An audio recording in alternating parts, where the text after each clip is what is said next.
অসম বিধানসভাৰ সাধাৰণ নিৰ্বাচন সমাগত অহা 9 এপ্ৰিল তাৰিখে বিধানসভা সাধাৰণ নিৰ্বাচন অসমৰ 126খন আসনতে একেটা সময়তে নিৰ্বাচন অনুষ্ঠিত হ'ব আৰু যিহেতুকে মই মৰিগাঁও 54 নং বিধানসভা সমষ্টিৰ এগৰাকী প্ৰাৰ্থী হিচাপে মনোনীত হৈছোঁ প্ৰাৰ্থী হিচাপে জনগণৰ আশীৰ্বাদ বিচাৰি ৰাইজৰ মাজলৈ আহিছোঁ আজি এপ্ৰিলৰ 6 তাৰিখ অহাকালি 7 তাৰিখৰ পিছত সন্ধিয়াৰ পিছত আমি নিৰ্বাচনী প্ৰচাৰ চলাব নোৱাৰিম সামৰণি মাৰিব লাগিব নিৰ্বাচন যি আচৰণ বিধি সেই আচৰণ বিধি অনুসৰি আমাৰ নিৰ্বাচনী প্ৰচাৰ সামৰণি পৰিব সেয়েহে আজি আমি এই কম সময়ৰ ভিতৰত নিৰ্বাচনত অংশগ্ৰহণ কৰি নিৰ্বাচনৰ বৈতৰণিত উপনীত হৈ আমি যিখিনি সময় জনগণৰ মাজত গাঁৱৰ সাধাৰণ শ্ৰেণীৰ মানুহৰ মাজত সোমাই পৰিলোঁ এই সময়খিনিৰ ৰাইজৰ যি আশীৰ্বাদ যি সমাদৰ যি মৰম যি সহানুভূতি যি আন্তৰিক সহায় সহযোগিতা যি আন্তৰিকতা যি সদিচ্ছা আমি পাবলৈ সক্ষম হৈছোঁ সেই কথাখিনিকে আজি সংবাদ মাধ্যমৰ জৰিয়তে বৈদ্যুতিন মাধ্যম print media electronic media cell সকলোতে যাতে আমাৰ কথাখিনি প্ৰচাৰ কৰিব পাৰোঁ আমাৰ কথাখিনি ব্যক্ত কৰিব পাৰোঁ সেইবাবে আজি আমি সংবাদ মেলখন অনুষ্ঠিত কৰিছোঁ যি কি নহওক আমি মৰিগাঁও বিধানসভাৰ 54 নং বিধানসভা 6গৰাকী প্ৰাৰ্থীৰ ভিতৰত ময়ো এগৰাকী অন্যতম প্ৰাৰ্থী আচলতে মই এগৰাকী জাতীয়তাবাদী কৰ্মী এটা দীঘলীয়া সময় মই জাতীয় সংগ্ৰাম সংগঠনৰ লগত জড়িত অসমৰ জাতি মাটি ভেটি সুৰক্ষা নিৰাপত্তা ভৱিষ্যত প্ৰজন্মক সুৰক্ষিত কৰি ৰখা জাতীয় অস্তিত্ব অক্ষুণ্ণ ৰখা অসমৰ খিলঞ্জীয়া থলুৱা অসমীয়া জাতি জনজাতি জনগোষ্ঠী সকলোৰে অমূল্য সমস্যা যাতে সমাধান কৰিব পৰা যায় তাৰ বাবে এটা দীঘলীয়া পৰিক্ৰমাৰ মাজেৰে মই 3টা দশক ধৰি জাতীয় সংগঠন সংগ্ৰামলৈ জড়িত হৈ আহিছোঁ আৰু আজি হঠাতে মই মৰিগাঁও সমাজ জীৱনত মৰিগাঁও 54 নং বিধানসভা সমষ্টিত এগৰাকী প্ৰাৰ্থী হিচাপে আমি ৰাইজৰ মাজলৈ আহিছোঁ ৰাইজৰ মাজত থাকি আজি আমি যিখিনি কথা ৰাইজৰ পৰা সহানুভূতি পাইছোঁ সমাদৰ পাইছোঁ এই কথাখিনি আজি ব্যক্ত কৰিব বিচাৰিছোঁ আৰু মই এটা কথা অনুভৱ কৰোঁ এই সামাজিকভাৱে যিহেতুকে ৰাইজৰ মাজত আছোঁ গাঁৱৰ চহা জীৱনৰ বা নগৰ অঞ্চলৰ যিমানবিলাক সমস্যা আছে গোটেই সমস্যাবিলাকৰ লগত আমি জড়িত হৈ আছোঁ আটাইবিলাক সমস্যাৰ কথা আমি অনুধাৱন কৰি আহিছোঁ বুজি আহিছোঁ আৰু যিখিনি সমস্যাক লৈ পেলাই আমি সংগ্ৰামৰ মাজেৰে ইছ্যু হিচাপে আৰু আমি দাবী উত্থাপন কৰি আহিছিলোঁ যি কি নহওক আমি ভাবোঁ সামাজিকভাৱে পৰিপক্ক সমাজৰ কাম কাজৰ লগত সামাজিক দায়বদ্ধতা থকা ব্যক্তিক আমি মৰিগাঁৱৰ পৰা নিৰ্বাচিত হোৱাটো বিচাৰোঁ আৰু আমি নিজকেও ৰাইজৰ মাজত থাকি আমিও সমাজ সচেতক বা সমাজৰ সামাজিক কাম কাজৰ লগত দায়িত্ব থকা ব্যক্তি হিচাপে অনুধাৱন কৰোঁ আৰু সেয়েহে আমি মৰিগাঁও সমষ্টিৰ শ্ৰদ্ধাৰ ভোটদাতা ৰাইজৰ প্ৰতি আমি আজি প্ৰচাৰ মাধ্যমৰ জৰিয়তে প্ৰকাশ কৰিব বিচাৰিছোঁ যে ৰাইজে যেন আমাৰ বিধানসভা মজিয়ালৈ ৰাইজৰ মাজৰ পৰা মৰম চেনেহৰ মাজেৰে সহানুভূতিৰে আন্তৰিকতাৰে সদিচ্ছাৰে ৰাইজৰ আশীৰ্বাদেৰে যেন আমাক বিধানসভা মজিয়ালৈ আগবঢ়াই নিব পাৰে আৰু যদিহে ৰাইজৰ আশীৰ্বাদ দিয়ে ৰাইজে আশীৰ্বাদ কৰে আশীৰ্বাদ আগবঢ়ায় তেনেহ'লে আমি মৰিগাঁও সমাজ জীৱনত মৰিগাঁও বিশেষকৈ 54 নং বিধানসভা সমষ্টি বুলিয়ে নহয় মৰিগাঁও জিলাখনৰ প্ৰেক্ষাপট আমি সলনি কৰিম কাৰণ এই অঞ্চলতে 26টা বছৰ আছোঁ প্ৰতিখন গাঁৱৰ সমস্যা প্ৰতিটো চুবুৰীৰ সমস্যা প্ৰতিটো অসমীয়া খিলঞ্জীয়া থলুৱা বা আমাৰ লগত থকা প্ৰতিবেশী অন্যান্য ধৰ্মাৱলম্বী হিন্দু মুছলমান খ্ৰীষ্টান যিয়ে নহওক প্ৰত্যেকটো জাতি জনগোষ্ঠীৰ আমি তেওঁলোকৰ সমস্যা অভাৱসমূহ আমি অনুভৱ কৰি আহিছোঁ অনুধাৱন কৰি আহিছোঁ বুজি আহিছোঁ হৃদয়ংগম কৰিছোঁ গতিকে আমাৰ কথাটো হ'ল মৰিগাঁও যিটো প্ৰেক্ষাপট মৰিগাঁও যিটো জিলাখনৰ যিটো বাতাবৰণ এই বাতাবৰণ ইয়াৰ প্ৰেক্ষাপট আমি সলনি কৰিম আৰু মই এই কথাটো কওঁ 126জন বিধায়কে অসমৰ বিভিন্ন বিধানসভাৰ পৰা নিৰ্বাচিত হয় যিয়ে সংখ্যাগৰিষ্ঠতা পায় তেওঁৱে চৰকাৰ গঠন কৰে।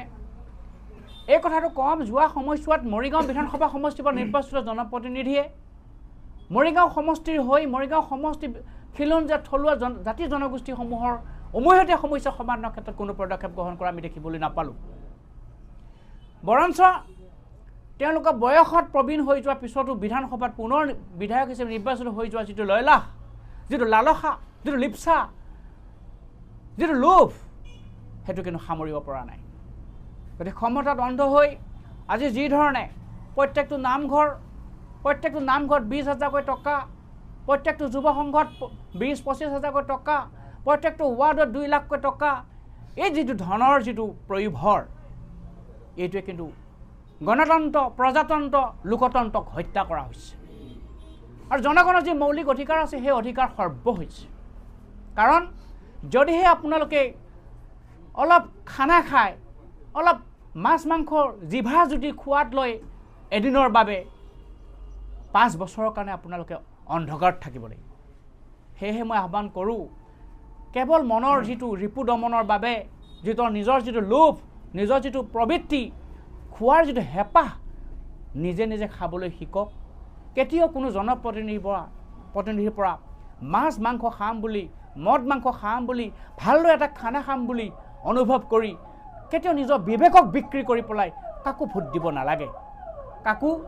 জিকাই পঠিয়াব নালাগে। গতিকে আমি আশা কৰিম শ্ৰদ্ধাৰ 54 নং মৰিগাঁও বিধানসভা সমষ্টিৰ শ্ৰদ্ধাৰ ভোটদাতা ৰাইজলৈ আপোনালোকে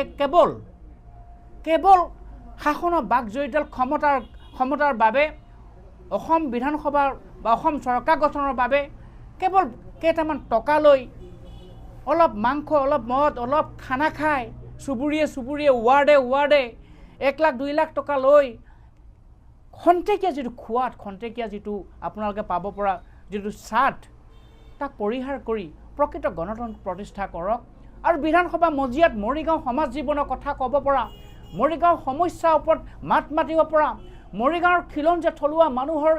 কৃষ্টি সংস্কৃতি, তেওঁলোকৰ জীৱন জীৱিকাৰ ওপৰত চিন্তা থকা, পৰিকল্পনা থকা তেনে এজন ব্যক্তিক বিধানসভা মজিয়াত যাতে তেওঁলোকে মাত মাতিব পাৰে, ৰাইজৰ বাবে, সমাজৰ বাবে, মৰিগাঁও সমষ্টিবাসী ৰাইজৰ বাবে যেন আঁচনি যুগুত কৰি প্ৰকৃত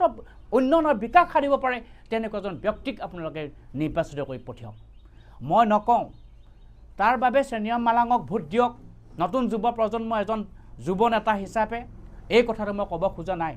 কিন্তু কাক পঠিয়ালে বিধানসভা মজিয়াত মৰিগাঁও সমষ্টিবাসীৰ হৈ, সকলো জনগোষ্ঠীৰ হৈ, প্ৰত্যেকটো খিলঞ্জীয়া জনগোষ্ঠীৰ হৈ, প্ৰত্যেক ধৰ্মাৱলম্বী লোকৰ হৈ, হিন্দু হৈ, মুছলমানৰ হৈ উমৈহতীয়া সমস্যা সমাধানৰ বাবে মাত মাতিব পাৰিব, সেই ব্যক্তিজনক আপোনালোকে নিৰ্বাচিত কৰক। মই নকওঁ মই চেনিৰাম কোঁৱৰ মালাং, মই বহু দীঘলীয়া সময় জাতীয় সংগ্ৰাম সংগঠনৰ লগত জড়িত,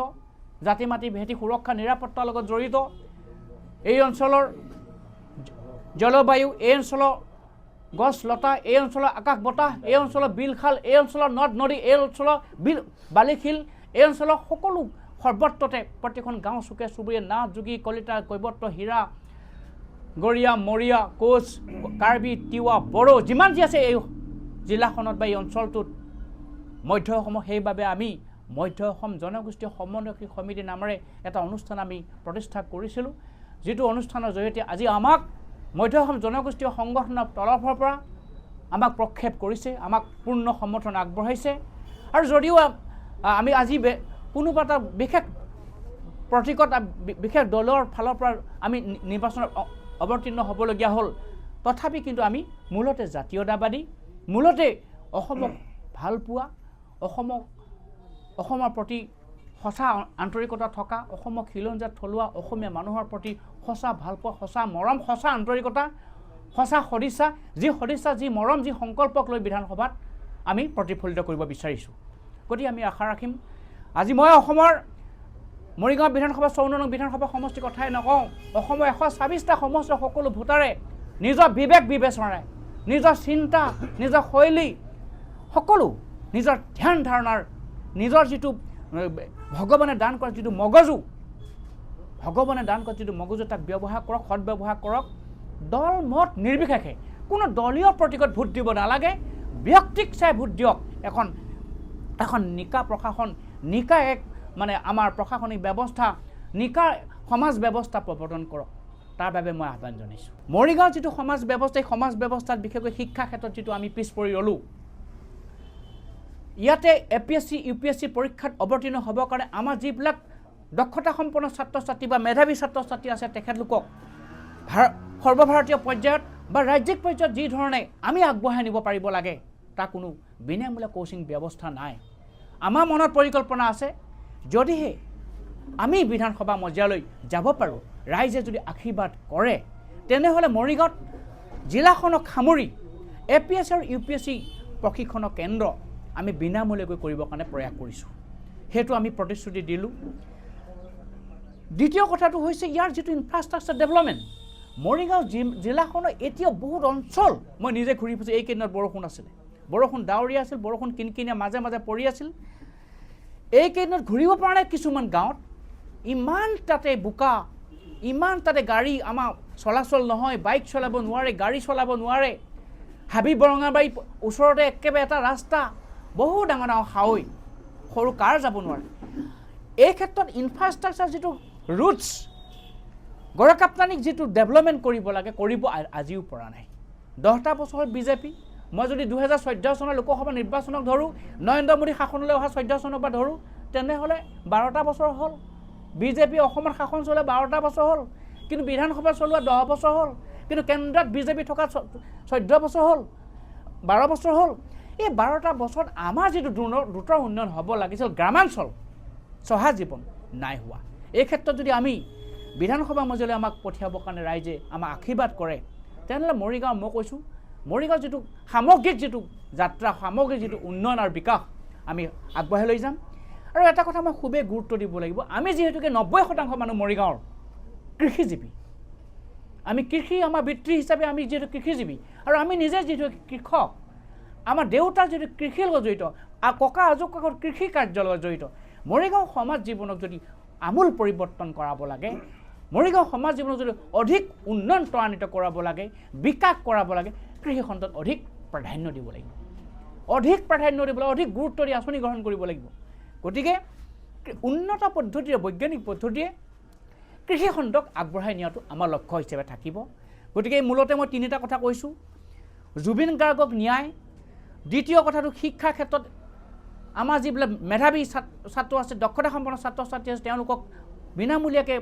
APSC UPSC ট্ৰেইনিং কৰোৱা তৃতীয় কথা হৈছে আমাৰ ৰাস্তা ঘাটৰ যিটো অৱস্থা জৰাজীৰ্ণ এজাক বৰষুণ হোৱাৰ পিছত আমি গাঁৱত খোজকাঢ়ি যাব নোৱাৰোঁ গাঁৱত বাইক চলাই চাইকেল চলাই যাব নোৱাৰোঁ ইয়াৰ যিটো অৱস্থা ইয়াৰ যিটো প্ৰতিচ্ছবি ইয়াক কিন্তু সলনি কৰিব লাগিব চতুৰ্থ কথাটো কৈছোঁ এগ্ৰিকালচাৰ যিহেতুকে 90% লোক আমাৰ কৃষিজীৱী গতিকে কৃষি খণ্ডক আমি অধিক উন্নত আৰু বৈজ্ঞানিক পদ্ধতি আগবঢ়াই নিব লাগিব